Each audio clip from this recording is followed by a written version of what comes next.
FBI, the Federal Bureau of Investigation.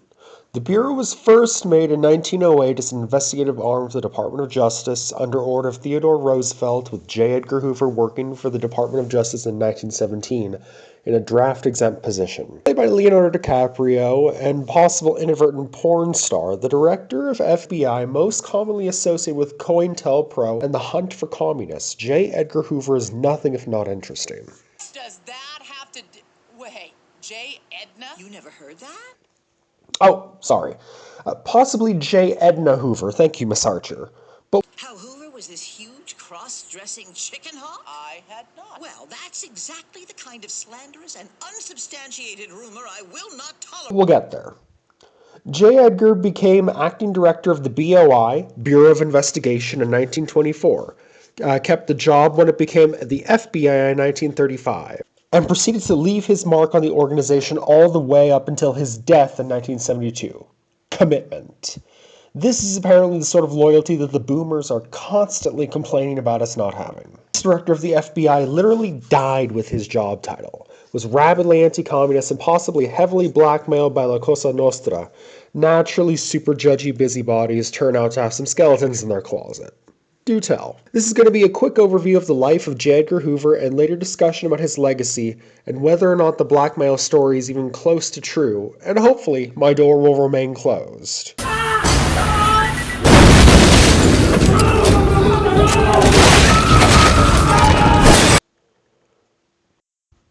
I'll definitely have to do this quickly, just like J. Edgar had to. He was actually nicknamed Speed because he spoke incredibly quickly as a means of overcoming his stuttering problem as a child.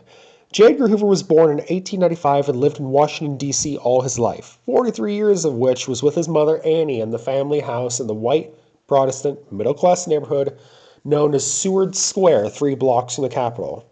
His family had been civil servants for generations, including his father, Dickerson Naylor Hoover, who worked for the Coast Guard. Yet Hoover was closest to his mother, who was the disciplinarian and moral guide of the family, whatever moral guide really meant back in the 1800s.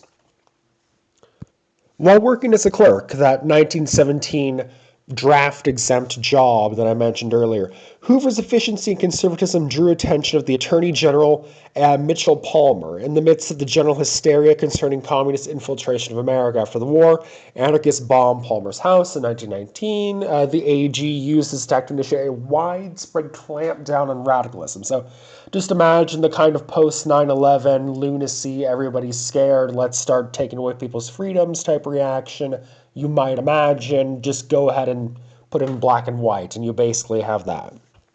Hoover, with his straight-laced morality, was sort of a natural choice, despite his previous, other defects. This ended up later being known as the Palmer Raids. These widespread attacks on radicals were largely handled by Hoover, and he himself ended up going on these raids, not just organizing them. Not possessing any search warrants, or really, this was fast and loose. It was fast and loose, and a lot of nasty shit happened as a result. In the end, mass arrests were made, and 556 people ended up being deported. While the methods of the Palmer raids were to eventually come into question, Hoover's reputation somehow remained clean, I guess just as the trigger man rather than the person with actual authority. He emerged with the distinction of a man who had been loyal to his country. And so, in 1924, President Calvin Coolidge appointed him head of the Bureau of Investigation, and he ended up later holding on to this from 1924 all the way up until his death in 1972, and has up to this day been the longest serving head of the BOI and FBI when it later turned into the FBI. It was in this position that he finally received the power he craved. Hoover inherited the Bureau, and upon acceptance, Hoover demanded it be a completely divorced from politics and responsible only to the Attorney General.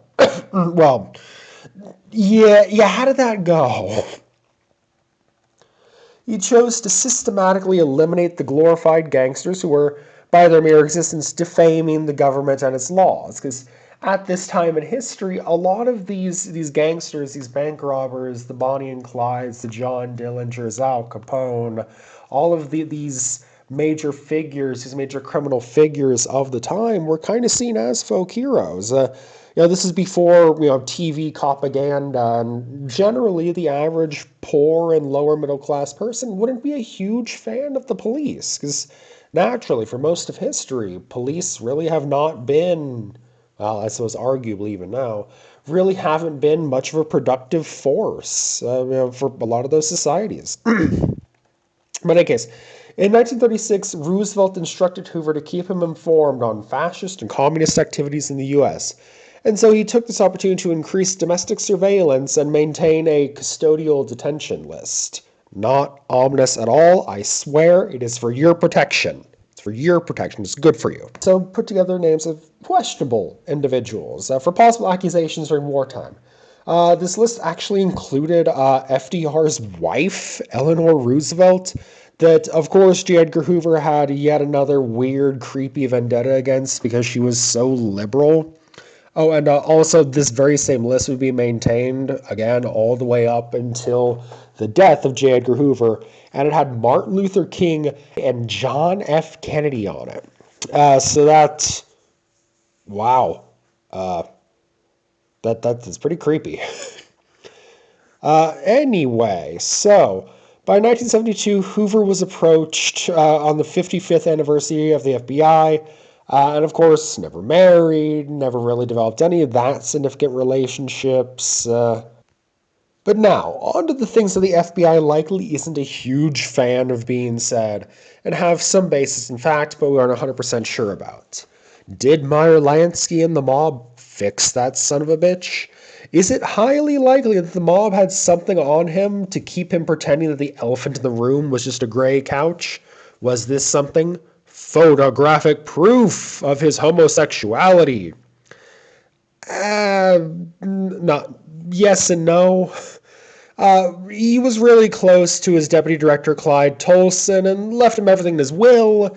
The 2011 movie depicts this, and the two lunched together every day at the Mayflower Hotel, vacation Edgar, we have lunch. We don't miss lunch, no matter what, remember? in Florida. And Tolson accepted the folded American flag on J. Edgar Hoover's coffin after his death, but, to just read as much into that as you believe makes sense. But yeah, the jury's technically still out on that. Since, the FBI repeatedly had campaigns to find and blackmail gay people. A gay person wouldn't actively work against the rights of other gay people. Yeah, that makes sense. They could just be great friends, and Hoover could have just been asexual. But more importantly, it's much more likely that the mob was able to manipulate J. Edgar Hoover into saying that they didn't exist by the control they had over his horse race betting, a strong vice of the FBI director. A frequent patron of the Del Mar racetrack, Hoover loved horse racing and supposedly even got FBI agents to place bets on his behalf. This, I think, is a likely cause of why he turned a blind eye to the mob. Getting photographic evidence of homosexuality sounds a lot harder than just manipulating a person's gambling habit. I respectfully decline to answer because I honestly believe my answer may tend to incriminate me. All right. But anyway, I think I'll likely follow up on this guy since he ties into so many other of my video ideas, but I think I'll leave it there for today. Thank you for listening.